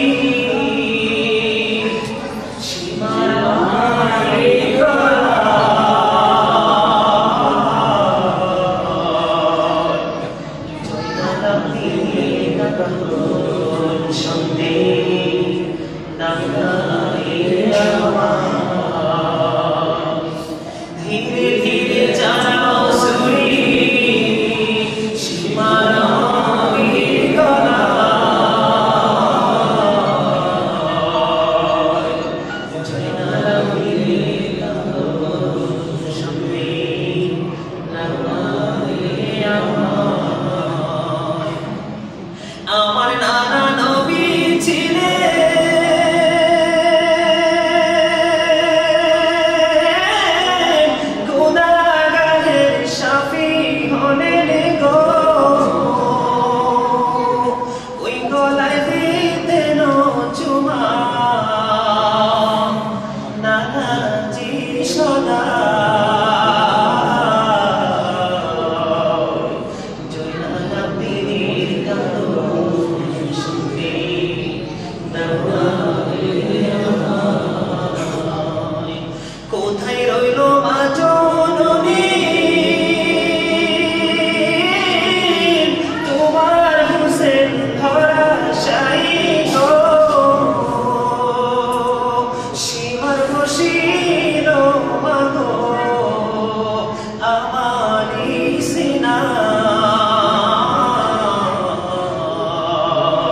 আগের দিনের মুরব্বীদের রুহে কোরআন, ঠিক না? এখনকার যুগের ছেলেদের কাছে এগুলো একটু ভালো লাগে না, কারণ তারা তো অনলাইনে থাকে সবসময়, ঠিক না? সম্মানিত উপস্থিতি, সবাই আমার একরকম না, কথা বলেন ঠিক না? এরা আছে মিউজিক টিউজিক নিয়ে, কিনি কথা বলেন না, কিনি the music and musical instrument will be increased. কিয়ামতের পূর্বক্ষণে গান বাদ্যযন্ত্র বেড়ে যাবে। এখন কিন্তু যে গান বিয়ে বাড়িতে, সুন্নতে, খাতনাতে, বিভিন্ন একটা জন্মদিন এরকম বিভিন্ন একটা অনুষ্ঠানের কথা হইলেই কিন্তু গান বাদ্যযন্ত্র, মনে রাখবেন এটা কিন্তু কিয়ামতের আলামতের একটা। জোরে জোরে বলেন নাউজুবিল্লাহ। এগুলো আমাদের কাছে ভালো লাগে, এগুলো আমাদের কাছে অনেকের কাছে ভালো লাগে না। বন্ধুরে আমার বলতেছিলাম, এবার কি করলেন? শহীদ করার পরে আজিদ বাহিনী ক্ষান্ত হয়নি, তাদের মাথা মুবারকের উপরে বন্ধু এই ধুলোর মধ্যে ঘোড়া দিয়ে বন্ধু পদদলিত করেছে। জোরে জোরে বলেন নাউজুবিল্লাহ। এখানে ইয়াজিদের কথা বলতে হয় কিনা? কথা বলেন না কেন? তুমি একজন মানুষকে কতল করে ফেলেছো, তার গোটা টিমকে তুমি হত্যা করে ফেলেছো, শহীদ করে দিয়েছো, ৭২ জনকে তুমি শহীদ করে দিয়েছো। ও বন্ধু, শহীদ করার পরেও ক্ষান্ত হয় না রে। তাদের এই মাথা, পবিত্র মাথাগুলোকে বন্ধু ওই ধুলা বাড়িতে তাদের ঘোড়া দিয়ে বন্ধু পদদলিত করিয়েছেন। জোরে জোরে বলেন না। চরিত্র বলতে কিছু নাই রে। সাদেক ভাই মনে হয় অল্প করে বলেছে বন্ধু, আরো কিছু ইয়াজিদ সম্পর্কে বলার দরকার। কোরআন শরীফে আল্লাহ বলেছেন, ইন্নামাল খামরু ওয়াল মাইসিরু ওয়াল আনসাবু ওয়াল আজলামু রিজসুম মিন আমালিশ শাইতান ফাজতানিবুহু লাআল্লাকুম তুফলিহুন। জোরে জোরে বলেন না নাউজুবিল্লাহ। ইন্নামাল খামরু, তার মানে কি? মদ। সাদেক ভাই ঠিক আছে না নাই?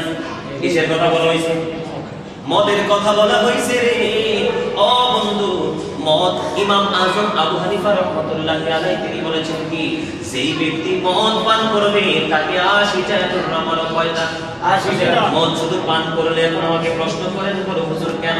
এই ওয়াজও কিন্তু কারবালার সাথে সম্পৃক্ত। ইয়াজিদ বাহিনীর নষ্ট চরিত্র তুলে ধরার জন্য এদিকে এসেছে বন্ধু।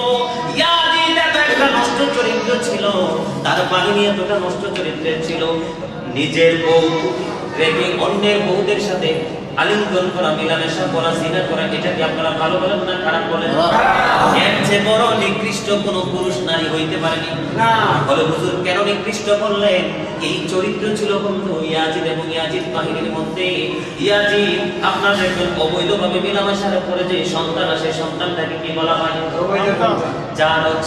ইংলিশে বলা হয় বাস্টার্ড। কি বলা হয়? বাস্টার্ড। বাস্টার্ড বলা হয়। এখানে আসার কারণ বন্ধু, একটা জারজ সন্তান যদি মিশর থেকে গিয়ে যদি বন্ধু সার্টিফিকেট নিয়ে এসে, বিভিন্ন বড় বড় ভার্সিটি থেকে যদি পৃথিবীর উন্নত বিশ্ব থেকে যদি সার্টিফিকেট নিয়ে আসে, তারপরেও যদি পিতৃ পরিচয় না থাকে বন্ধু, এই ইমামের পিছনে দাঁড়াইয়া ইত্তাদাই প্রতি হাজারে নাম করা যাবে না, এটা হারাম।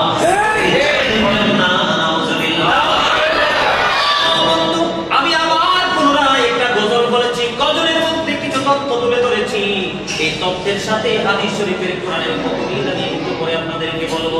তার আগে আমি বলি, কেন ইমাম আযম আবু হানিফা রাহমাতুল্লাহি আলাইহি মদ্যপায়ী মানুষকে দেখায় ৮০ ডলার মারতে বলেছে? তার কারণ হলো, যখন কোনো মানুষ মদ পান করে, এটা কিন্তু নেশা। এটা কি নেশা? মদ পান করার পরে তার সেন্সলেস হয়ে যায়, তার মধ্যে তাকে শয়তান ওয়াসওয়াসা দেখিয়ে দেয়। শয়তান আমাদের বন্ধু না শত্রু? শত্রু। ইন্না শাইতানা লাকুম আদুউন ফাত্তাখিযুহু আদুওয়া। আল্লাহ রাব্বুল আলামিন বলেছেন, Shaitan is the eternal enemy of the believers. শয়তান আমাদের প্রকাশ্য শত্রু। জোরে জোরে বলেন নাউজুবিল্লাহ। আমাদের কি কথা কয় না? আমাদের কি? আরে আওয়াজ দেন না। বলতে বলতে আপনাদের মুখের জড়তা কাটবে, না বলতে বলতে এটা জং ধরে গেছে তো। কিন্তু আল্লাহ একদিকে বলেছে শয়তান আমাদের প্রকাশ্য শত্রু, আরেকদিকে বলেছেন ইন্না কাইদা শাইতানি কানা দাঈফা। শয়তান ডিসিপশন ইজ ভেরি উইক। মুমিনের জন্য শয়তানের ধোঁকা একেবারে নাকি। মানে শয়তান মুমিনকে ধোঁকা দিয়ে গায়েব করতে পারবে না। আল্লাহ রাব্বুল আলামিনের কথা এটা বন্ধু। এখানে আসার কারণ হলো যখন কোনো মানুষ যখন মদ পান করে তখন তার বিবেক বুদ্ধি নষ্ট হয়ে যায়, তখনই সে বন্ধু নারীর দিকে আসক্ত থাকে, নারীর প্রতি তার লোভ থাকে। এই লোভের কারণে অবৈধ মেলামেশা হয়, আর মেলামেশা থেকে বন্ধু অবৈধ সন্তান পৃথিবীতে আসে। একটা সমাজ একটা মহল্লায় যদি একটা এরকম নষ্ট চরিত্রের সন্তান থাকে, তাহলে এই সমাজের কোন যুবক আর ভালো থাকতে পারে না। কথা বলেন ঠিক না? একটা সন্তান যদি তিনটা জায়গা ঠিক পায়, কয়টা জায়গা? একটা হলো তার পরিবার, আরেকটা হলো তার ফ্রেন্ড সার্কেল, আরেকটা হলো তার সমাজ। তিনটা জায়গা যদি একটা বাচ্চা ভালোভাবে পেয়ে যায়, এই বাচ্চা কোনোদিনও মানুষ হবে না। ইয়াজিদ এবং ইয়াজিদ ভাই মানুষকে নষ্ট চরিত্রের দিকে ধাবিত করার জন্য ছিল তাদের পায়ে তারা সেটাই বন্ধ করেছে। জোরে জোরে বলেন নাউযুবিল্লাহ। এই জন্য ইয়াজিদ বাহিনীর কোনো কথা মানা যাবে না। যারা মদ পান করতে পারে, নারীদের সাথে বন্ধুকি করতে পারে, অবৈধ মেলামেশা করতে পারে, দিনের বেলা পালন নিয়ে যখন নাচানাচি করতে পারে, ওই সমস্ত মানুষগুলোর পক্ষে সাধারণ মানুষ কেমন করে থাকবে? ইমাম হুসাইন তো অনেক দূরের কথা, ঠিক কিনা বলেন? একটা মানুষকে দেখলে ঘৃণা করি, এই ইয়াজিদ বাহিনীকে দেখলে আমাদেরকে অনেক প্রাণী বন্ধু ঘৃণা করতে হবে। কারণ আল্লাহকে ভালোবাসবো আমরা, কাউকে ভালোবাসবো আল্লাহ পাওয়ার জন্য, আবার কাউকে ঘৃণাও করবো আল্লাহ পাওয়ার জন্য, ঠিক কিনা বলেন? নবীর প্রেমিক আহলে বাইতের প্রেমিকদেরকে ভালোবাসবো আল্লাহ পাওয়ার জন্য, আবার ইয়াজিদ বাহিনীকে ঘৃণাও করবো আল্লাহ পাওয়ার জন্য, ঠিক কিনা বলেন? মুহাম্মদ রাসূলুল্লাহ। এবার ইমাম হুসাইন রাদিয়াল্লাহু তাআলা আনহুর মাথা মোবারক দিয়ে বন্ধু ইয়াজিদের বাড়ি থেকে যখন রওনা হলো, হঠাৎ করে রাত্র হয়ে গেল। পথিমধ্যে যখন রাত্র হয়ে গেল, এখানে একজন খ্রিস্টান পাদ্রী আমার দিকে তাকাল, ইয়াজিদ বাহিনী আরেকটা চরিত্র কিন্তু এখানে বন্ধু যুক্ত আছে। যখন রাত্র হয়ে গেল, এবার কি করলেন?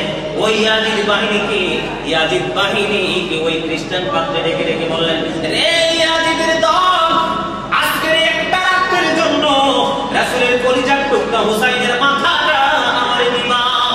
শুধু আজকের একটা রাতের জন্য ইমাম হুসাইনের মাথাটা আমাকে দিবা, তার বিনিময়ে পাইবা 10,000 দিরহাম। জোরে জোরে বলেন বাহিনী দেখেন কি করেছে। এবার যখন এই খ্রিস্টান পাদ্রী যখন 10,000 দিরহামের লোক যখন দেখালো, এবার কি করলেন? 10,000 দিরহামের লোভে ইমাম হুসাইনের মাথাটা আজকে রাতের জন্য দিয়ে দিলেন কাকে? ওই খ্রিস্টানকে। খ্রিস্টান কি করেছে? তার বাড়ির আঙিনায় যখন নিয়ে গেল, তার বাড়ির আঙিনায় নিয়ে যাওয়ার পরে উঁচু একটা জায়গার মধ্যে মাথাটাকে সুন্দর করে ধৌত করে রাখলেন। রাখার পরে তার মধ্যে বন্ধু সুগন্ধ লাগাই দিলেন। সুগন্ধ লাগিয়ে দেওয়ার পরে ওই খ্রিস্টান বন্ধু বয়ান করেছে, তিনি বলেছেন, আমি সারা রাত ওই হুসাইনের মাথার দিকে তাকিয়েছিলাম, আর আমার চোখের পানিগুলো জোরে জোরে করে পড়েছিল। আমি দেখেছিলাম সাদা দমদমে নুরানি একটা পাখি। আমি দেখেছি ইমাম হুসাইনের মাথার চতুর্দিকে শুধু দম করেছে।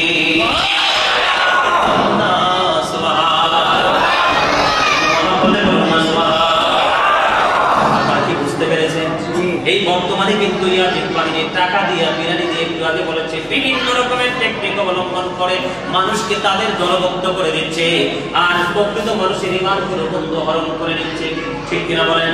আমাদেরকে চোখ কান খোলা রাখতে হবে, আমাদেরকে সচেতন থাকতে হবে। ইয়াজিদ বাহিনী কোনোভাবেই যেন আমাদের ইমানের ঘরে হাত দিতে না পারে। ইমাম হুসাইন যখন শহীদ হলো, শাহাদাত বরণ করলো, ইমাম হুসাইন শহীদ হওয়ার পরে সিরিয়ার যে কোনো পাথর সরালে পাথরের নিচ থেকে বন্ধ রক্ত প্রবাহিত হতো। জোরে জোরে বলেন না সুবহানাল্লাহ। ইমাম হুসাইনের দাম বন্ধু এত বেশি। উম্মে সালমা রাদিয়াল্লাহু তাআলা আনহা তিনি বলেছেন, ইমাম হুসাইন যখন শাহাদাত বরণ করেছে, জিন জাতির কান্না আমার নিজের কানে আমি শুনেছি। বলেন না সুবহানাল্লাহ। আকাশ বন্ধু প্রথম ছিল না, পরে একবারে ঘোর অন্ধকার হয়ে গেছে। ইমাম হুসাইনের শহীদের বন্ধু গোটা পৃথিবী যা ছিল সব ক্রন্দন করেছে, একমাত্র কাঁদিনি শুধু ইয়াজিদ বাহিনী। ঠিক কিনা বলেন? বলেন। আমি আপনাদেরকে বলতে চাই, আব্দুল্লাহ ইবনে আব্বাস রাদিয়াল্লাহু তাআলা থেকে বর্ণিত হাদিস বর্ণিত, আপনি যদি কাবা শরীফের রুকনে হাজরে আসওয়াদের মধ্যে থেকে মাকাম ইব্রাহিমের মধ্যে থেকে আপনি যদি নামাজ পড়েন রোজা রাখেন ইমাম হুসাইন বিদ্বেষী হয়ে যদি আপনি কবরে যান তাহলে আপনার ওই কবরে আপনার জন্য কবরটা জাহান্নাম হয়ে যাবে কথা কি বুঝতে পেরেছেন শরীফ এটা কি আপনি কোথায় নামাজ পড়েছেন মক্কায় কোথায় কথা বলেন না কেন কোথায় মক্কার পবিত্র ভূমি হেরেমের মধ্যে 1 রাকাত নামাজ পড়লে কত রাকাতের সওয়াব জানেন 1 লক্ষ রাকাতের সওয়াব ইয়াজিদ বাহিনী আমি এখন যদি বলি আপনারা বলবেন হুজুর কি বলতেছে আমি এবার যখন উমরা করতে গিয়েছি ইয়াজিদ বাহিনীর নষ্ট চরিত্র আমি ওখানেও বন্ধ দেখেছি মক্কার হেরেমের মধ্যে বসে বসে দুনিয়ার কথা মদিনার হেরেমে বসে বসে বন্ধু মোবাইলে ফেসবুক আমি নিজে চোখে দেখেছি নবী রওজা মুবারকের সামনে গিয়ে দাঁড়ানোর কোনো সুযোগ নাই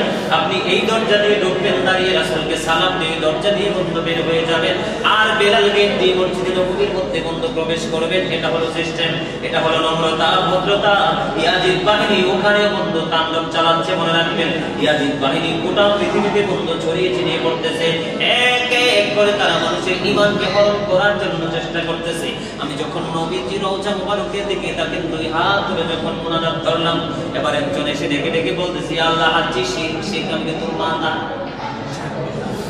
কি মানে নবীর দিকে নবী রওজা মুবারকের দিকে তাকায় মুনাজাত কিছু করে কি বলছে এটা বলে শেখ কি নাউজুবিল্লাহ বলেন না আসলে তাদের সেই মেন্টালিটি নেই সম্মানিত উপস্থিতি মক্কা বলেন মদিনা বলেন নিজে চোখে দেখে এসেছি ইয়াজিদ বাহিনীর তাণ্ডব ইয়াজিদ বাহিনীর যে বিস্তার সব জায়গায় কিন্তু আছে আমাদেরকে কিন্তু সচেতন থাকতে হবে এই পবিত্র জায়গার মধ্যে থেকে আপনি নামাজ পড়েছেন কি করেছেন নামাজ পড়েছেন আপনি রোজা রেখেছেন আল্লাহর হাবিব সরকারে দো জাহান বলেছেন আপনি পবিত্র জায়গা থেকে নামাজ পড়ে রোজা করার পরেও আপনি যদি আহলে বাইত বিদ্বেষী হয়ে কবরে যান তাহলে আপনার জন্য জাহান্নাম বরাদ্দ তাহলে আপনার কি নামাজ রোজা আগে নাকি নবীর পরিবার আহলে বাইতের প্রেম আগে কথা বলেন আগে আগে আপনার আমার ঈমানকে মজবুত করতে হবে আর এই ঈমানকে যদি আমরা মজবুত করতে পারি তাহলে অল্প আমল দিয়ে আমরা কি হতে পারবো জান্নাতি হতে পারবো সম্মানিত উপস্থিতি প্রকৃত মুমিন যারা তারা কখনোই কিন্তু জান্নাতের আশায় কি করে না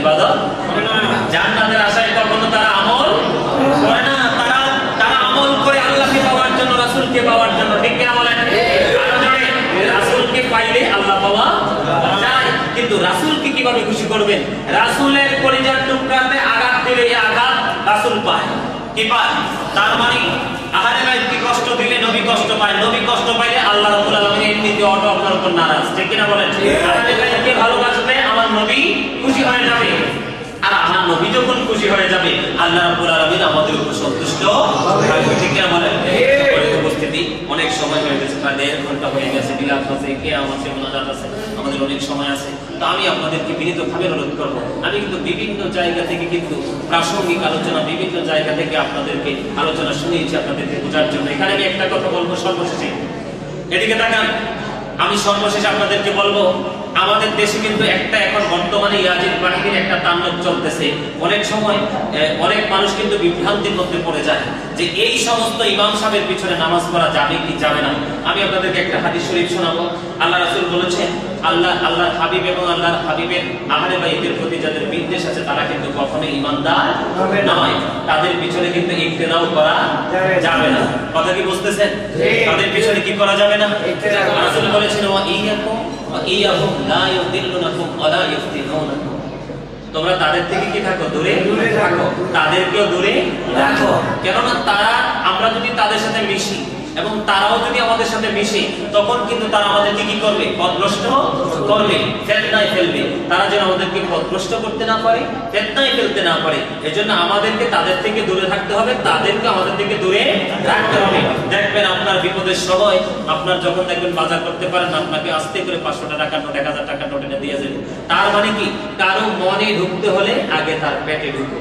কাউকে তোমার ভক্ত বানাতে হলে তার দুর্বল জায়গায় আঘাত করো তারা কিন্তু আপনার দুর্বল জায়গাটা খুঁজে খুঁজে তারা প্রতীক্ষায় থাকবে কখন আপনার দুর্বল পয়েন্টটা তারা খুঁজে পাবে এই দুর্বল পয়েন্ট খুঁজে পাইলেই কিন্তু আপনার এই জায়গাটাকে আঘাত করবে তখন আপনিও কিন্তু পাগল হয়ে যাবেন সাবধান হতে হবে সম্মানিত উপস্থিতি এই সমস্ত লোক থেকে আমাদেরকে কি করতে হবে দূরে থাকতে হবে আল্লাহর হাবিব সব তথ্য দিয়ে গেছে দিকে তাকান তাদের নামাজ দেখলে আপনি মনে করবেন আপনার নামাজ হচ্ছেই না, তাদের রোজা দেখলে আপনি মনে করবেন আপনার রোজা হচ্ছে না, তাদের দেখবেন এত বড় মেসওয়াক নিয়ে হাঁটবে, এত বড় জুব্বা পরবে, তাদের কাপ দেখলে মনে করবেন এর চেয়ে বড় সুফি পৃথিবীতে আর কেউ নাই। মনে রাখতে হবে তাদের ভাষা হবে মধুর চেয়ে মিষ্টি, তাদের চরিত্র হবে ফেরাউনের মতো, তাদের আত্মাটা হবে বাঘের মতো হিংস্র। এখন এই ইয়াজিদ বাহিনী গোটা মসজিদে কোরআন তেলাওয়াত করতে করতে মসজিদ মুখরিত হয়ে গেছে। মনে রাখবেন এখানে একটাও ইমানদার নাই, এখানে একটাও কি নাই?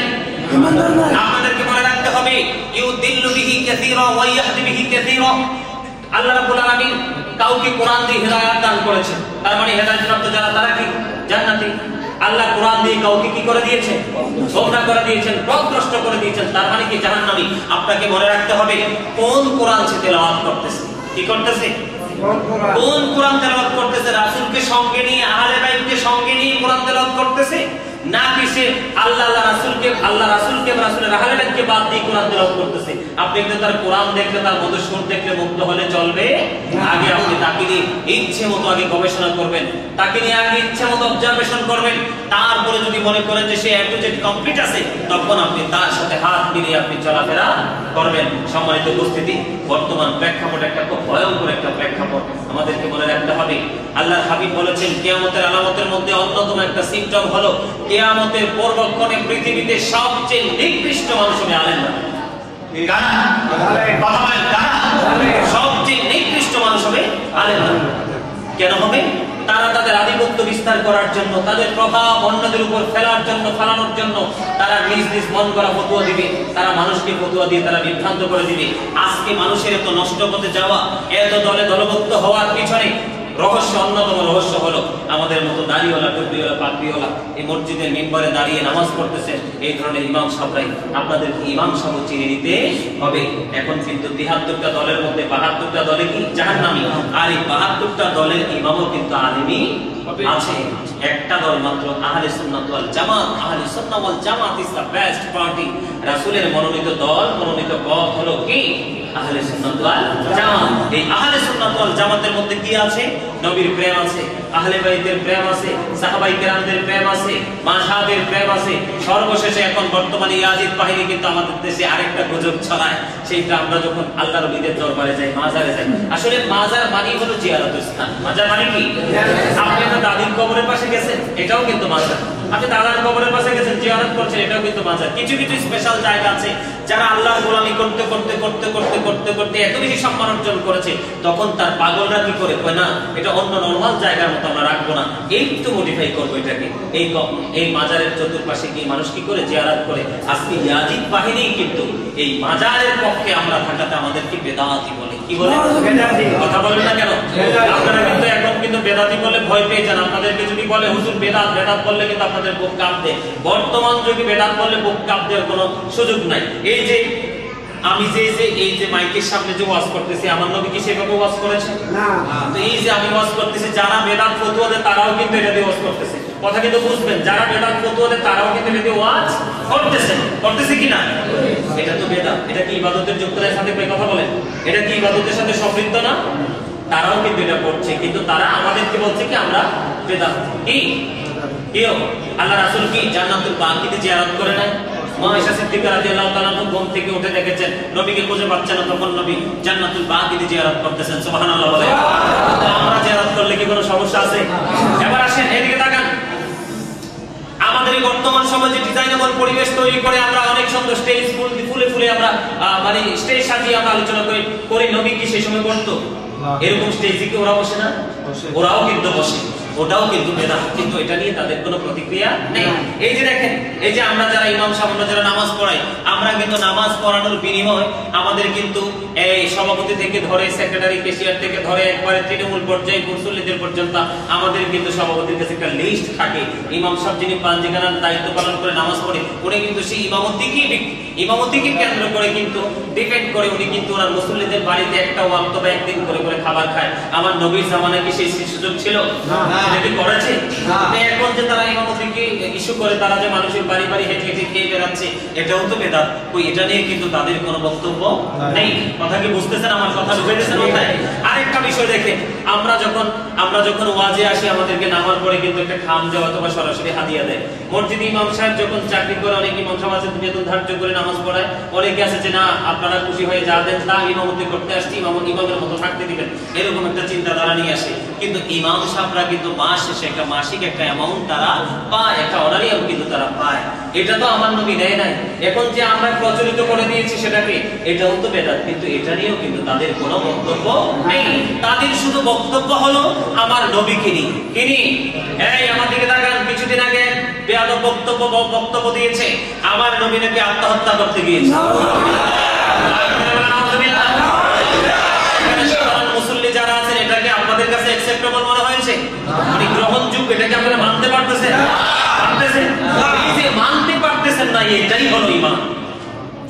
আপনি বলবেন কশিন কালেও সেটা আমি গ্রহণ করতে প্রস্তুত নই, এটা আমি মানবো না। তুমি আমাকে পৃথিবী আমার এক হাতে দাও, আর আরেক হাতে তুমি ওই বক্তব্য তুলে দাও, আমি কিন্তু ওই বক্তব্যকে ডিনাই করবো। আমি কি করবো? বক্তব্য ডিনাই করবো। কথা বলেন ঠিক না ঠিক? পৃথিবীর লোভেও এই বক্তব্যকে অ্যাকসেপ্ট করতে পারবো না। সম্মানিত উপস্থিতি, কিছুদিন আগে এই বক্তায় আরেকটা বক্তব্য দিয়েছে যে আমার নবী নাকি তার ভাই।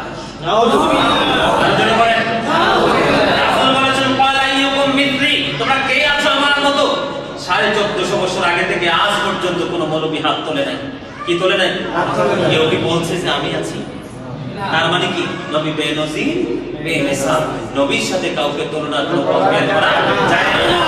এদের বক্তব্য নিয়ে কিন্তু এদের দলের কোনো কি নাই, বক্তব্য নেই, কোনো প্রতিবাদ নেই। আমরা যদি ছোট্ট একটা কিছু করি, ওরে বাবা রে বাবা, সবগুলো চারিদিক দিয়ে পড়ে। কিন্তু এরাই মূলত রং, এরা কিন্তু রাইট না। ঠিক কিনা বলেন? আপনাদের কাছে কি এদেরকে রাইট মনে হয়?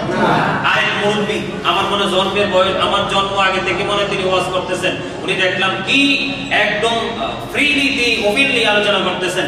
আমরা যে 2 রাকাত জামাতে জুমার নামাজ পড়ি, তার আগে কিন্তু আমরা কবলার জমা পড়ি, পড়ি কিনা 4 রাকাত? সেই বক্তা বলেছে ওই 4 রাকাত সুন্নাত নাকি ফালতু।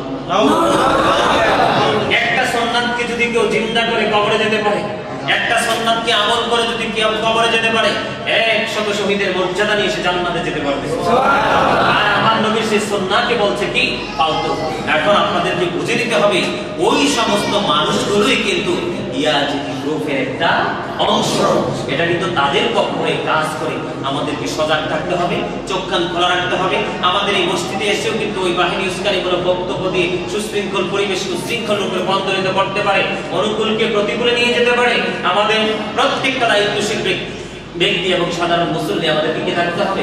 সচেতন থাকতে হবে। সম্মানিত উপস্থিতি, আমরা রাসূলকে দাঁড়িয়ে কি করি? সালাম দিই। রাসূলকে দাঁড়িয়ে কি দেই? সালাম দিলে কি আপনার অন্তরে শান্তি আসে? আমাদেরকে তাকে আমি বক্তব্য দেই, আমি শেষ করে দিচ্ছি, ফিনিশিং করে দিচ্ছি। আমার আয়েশা সিদ্দিকা রাদিয়াল্লাহু তাআলা আনহা থেকে হাদিস বর্ণিত, হাসান ইবনে সাবিত রাদিয়াল্লাহু তাআলা মসজিদে মিম্বরে দাঁড়িয়ে রাসূলের গৌরব জীবনী বলে নাই সাদিক ভাই? বলছে কিনা? রাসূলের তখন ওরা কি বক্তব্য দেয় যে রাসূল তো তখন প্র্যাকটিক্যালি সামনে ছিল, এখন কি নবী নাই? কথা বলে না কেন? এখন নবী আছেন নাই? এখন তো নবী আছে। আমার দেখার যোগ্য নাই বিদায় নবীকে দেখতে পাই, এটা আমার ব্যর্থতা। কথা বলেন না কেন? আমি সেই যোগ্য নাই বিদায় আমি আমার নবীকে দেখতে পাই, এটা আমার ব্যর্থতা। আমার ব্যর্থতার দায় আমি অন্যের ধারে চাপাবো কেন? কথা বলেন। আমরা জানি আমাদের নবী সশরীরী জিন্দা, নবী এখানেও আসতে পারে, কি করতে পারে? আশিকের জানাজায় এসে উপস্থিত হতে পারে। নবীর কাছে কি এটা কোনো ব্যাপার? ব্যাপার না। আমার নবী সশরীরে জিন্দা, আমরা নবীকে দাঁড়িয়ে সালাম দেই। আচ্ছা, নবীকে সম্মান করার দলিল কি কোরআনে নাই? সূরা ফাতিহার 9 নম্বর আয়াতে বলে দেখেন, অতআসিরুহু help him and respect him. আল্লাহর হাবিবকে সাহায্য করার কথা, সম্মান করার কথা কি আল্লাহ বলে নাই? আমরা নবী ওয়ার্ডার মানছি, এটাও নবীকে সম্মান করা। নবীকে দাঁড়িয়ে সালাম দিচ্ছি। সাহাবায়ে কেরাম আমার নবীকে দাঁড়িয়ে যদি গৌরব জীবনী প্রকাশ করতে পারেন, তাহলে আমি তো সাহাবায়ে কেরামের কি?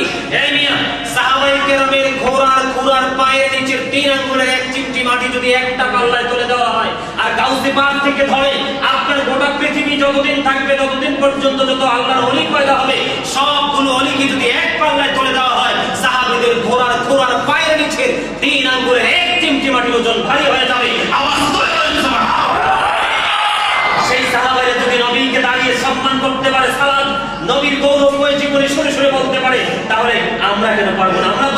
শেষ নয়, আমরা আরো বেশি করা দরকার। ঠিক কিনা বলেন? কথা বলেন, আমাদের আরো বেশি করা দরকার আছে কিনা? যখন তিনি প্রকাশ করলেন, আমার আল্লাহ রাব্বুল আলামিনের কাছে আমার নবী ডেকে ডেকে বললেন, ওগো আল্লাহ, হাসান ইবনে সাবিতকে রূহুল কুদ্দুসের মাধ্যমে সাহায্য করো। তাদের যত বক্তব্য, রাসূলকে কিভাবে খাটো করা যায়, রাসূলের আদর্শকে কিভাবে কলঙ্কিত করা যায়, রাসূলকে কিভাবে ছোট করা যায়, তোমরা হাজার চেষ্টা করলেও আমার নবী শান আজমতকে তোমরা ধ্বংস করতে পারবে না, কারণ সেই মর্যাদা দিয়েছেন স্বয়ং আমার আল্লাহ। সম্মানিত উপস্থিতি, আমি আসলে অনেক সময় নষ্ট করে ফেলেছি। আমি কিন্তু অনেক সময় নষ্ট করে দিয়েছি। কষ্ট পেয়ে থাকলে আল্লাহর রাস্তায় ক্ষমা করে দিবেন, আর যদি ভালো লেগে থাকে আমল করার চেষ্টা করবেন। আবার যদি কোথাও দেখা হয়, আপনাদের সামনে ভিন্ন বিষয় নিয়ে হাজির পাবো। আর অনলাইনে সব মিডিয়াতে আমার আলোচনা চলতেছে, আপনারা চাইলে অনলাইন থেকে গাজী সুলাইমান আল কাদরি চার্জ দিলে দেখবেন আলোচনা চলে আসছে। যেই কোনো বিষয়ের উপর আলোচনা শুনতে চান আপনারা পাবেন। এখন আমি দাঁড়িয়ে কিয়াম করবো, আপনারা মহব্বত করে কিয়াম করতে রাজি আছেন না? নবীকে দাঁড়িয়ে সালাম দিব, আপনারা সবাই দাঁড়িয়ে সালাম দিবেন, তারপরে মোনাজাত হবে তাবরুক আছে না, তারপর আমরা তাবারুক নিয়ে সবাই বিদায় হব। রাজি আছেন? আর আমি মহব্বতে জিকির করবো, আমার আল্লাহ আল্লাহ আল্লাহ।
वाला हो गया।